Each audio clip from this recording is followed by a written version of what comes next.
lantern. Okay, so here's the equipment we're going to need. You're going to need a tin, so I'm just using rice pudding, a hammer, a nail, A4 piece of paper, a tin opener, a pen, some scissors and some sellotape. First job is to take the lid off the tin. So you might need to ask an adult to help you with this because it can be really sharp.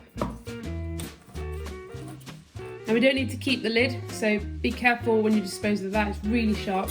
Obviously we want to keep the stuff, whatever's in your tin, make sure you eat that. So I'm going to keep my rice pudding and eat that later. And then we're just going to wash this out.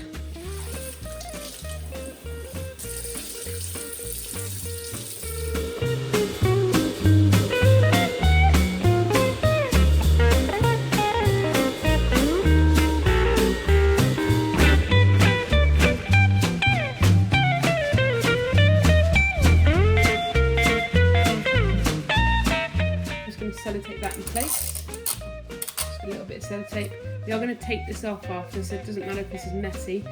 What we're going to do next is grab our pen and we're going to draw what stencil we want for the shape of our lantern, which is where the light's going to come out of. So I've gone with the Scout logo as my image, and next what we're going to do is get a nail and just start to knock in holes over the pen or print, or however you've done this, and we're just going to recreate this stencil by putting little tiny holes every few millimeters or so.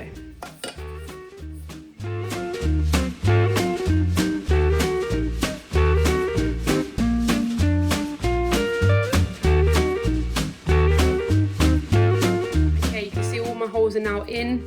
You can just about see the shape on the inside of the tin. So now what we're going to do is take the paper off and we're going to light a candle and see how it looks.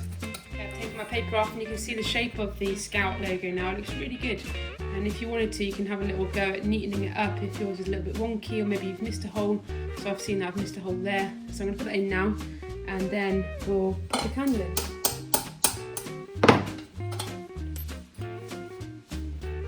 Okay, so now we're ready to light it. I'm going to place my tea light candle into the bottom, make sure it's in the middle. I'm going to turn the lights off and we're going to give this a little go. Here we go.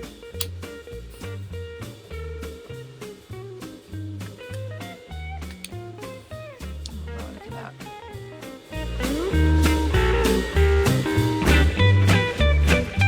There we go. That is it. A candle in a tin. Nice and easy to make, and it looks really cool. Actually, it's better than what I thought it was going to be, and you guys can have a go at creating all sorts of different designs if you want to. Be really careful because they can get hot on the sides, and obviously the flame comes out the top. A really awesome little gift that you can make somebody for Christmas time perhaps. Hope you enjoyed watching this video. Don't forget to subscribe for more, and we'll see you again soon.